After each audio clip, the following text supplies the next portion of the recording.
Right, I despair of ever getting to the end of the gardening, so I'll just make a quick record of where things stand. Now it's the end of June. Front garden I'm not going to say much about because it is the most in need of doing. It was done 4 weeks ago. Let's have a look. Not a lot happening there except for some reason. Garlic. Oi, focus on the garlic. We'll focus on something. Right, I don't know how I got garlic there because I've never in my life planted garlic in that bed. So, red auroch, some of it's turned into green auroch, got leaf miners, otherwise than that, lots of ornamental plants. Oh, fennel. There is fennel, it's getting a bit swamped, but I bet it'll outgrow everything in time. Tomatoes. Tomatoes is good. Flowers, positive. What else? Oh, sage. I think that could do with a trim. The sweet peas have taken off. That's good. That's good. Right, a herb garden. I have replaced just today the rosemary because the entire bush took off in a storm last winter. I planted out some more chives and garlic chives. More garlic. Look, garlic again. Where's my finger? There it is. Garlic again. Didn't plant that either, but I think the cold winter woke some up that I planted about 4 years ago. Creeping thyme, that's a new addition to the herb garden too. Right, that area, well, there's some peppermint and some spearmint and some sorrel here, which is good, and then this area is just sort of poppy jungle. Oh, lemon balm. The only place it's allowed to be. This I think I planted in the wrong place. It only gets sunlight for about 2 months of the year, so that may be moving come winter. Fruit cage is up. Ooh, sun's in the camera. And as you can see, the red currants are ripening. Another week or two and they'll be done. Does this want to focus on the fruit or the fruit cage? The fruit cage, obviously. There's my patch of tall things, foxgloves. Right, no, I still haven't dug that bed. It's been 3 years. Shut up, starlings. Right, I've started trimming and tidying this blackberry in the hedge at this end. That end's still full of goosegrass.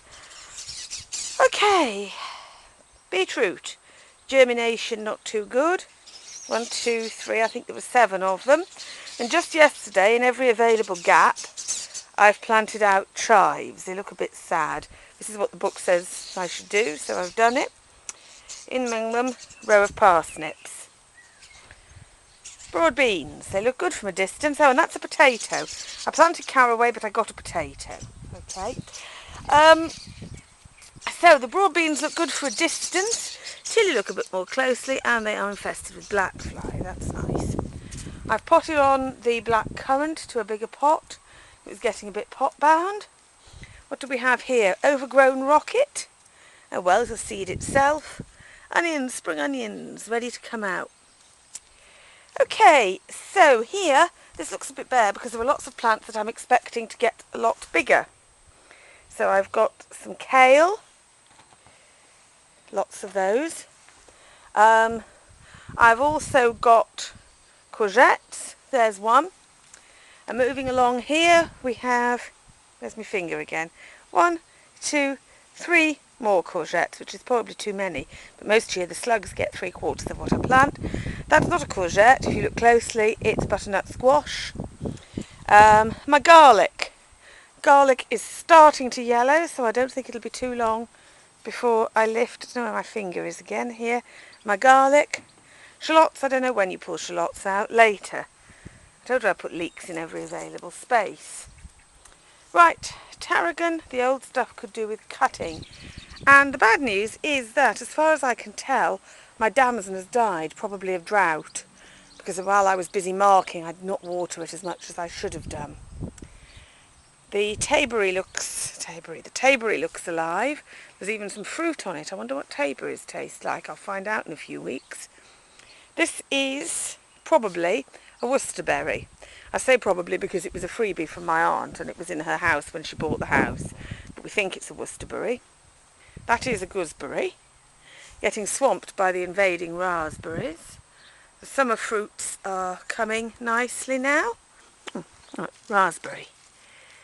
No, not that one, that's green. It's falling apart. Raspberry. Raspberry. So, beans, French beans, cucumber, my spare, because my first cucumber on that frame died. Oops. Doing well on the walking onions. Look quite nice. Actually, because they're a bit stressed, they're trying to flower, which is pointless from their point of view because they're infertile. But they are producing a few, where am I looking, a few actual bulbs. And that's that. Here's a pepper that I planted out yesterday, chili. It's been living in the bathroom for weeks. So there's that. In this trough, oh, I'm looking into the sun, this is no good. Let's go to the other end of the trough. In this trough I have turnips, a row of parsnips, 2 rows of cabbage, and 1 volunteer beetroot. This trough had some peas in, but they died, so I've just replanted it with radishes and chervil and spring onions. Strawberries, only they're not strawberry. And here, horseradish. Look, I got the good King Henry to germinate. It really is good King Henry, and it did actually grow out of seeds, which is apparently almost impossible to make happen. And then this trough, there's not a lot to see, because this was my salad trough. I forgot about the spinach, which bolted on the solstice, because spinach always does that. And the rest of the trough was full of lettuces. Unfortunately, it was also full of cutworms, and they got the lot. So I've replanted. This time I've planted really densely, as for cut and come again. Peppermint. Okay. Yes, that's a pot of walking onions. I don't know what to do with them. Okay, so I think that's everything. Looks vaguely productive, except for the poppy. Oh, sweet peas to attract pollinators. Sweet peas. Yeah, right. Okay, that's a garden.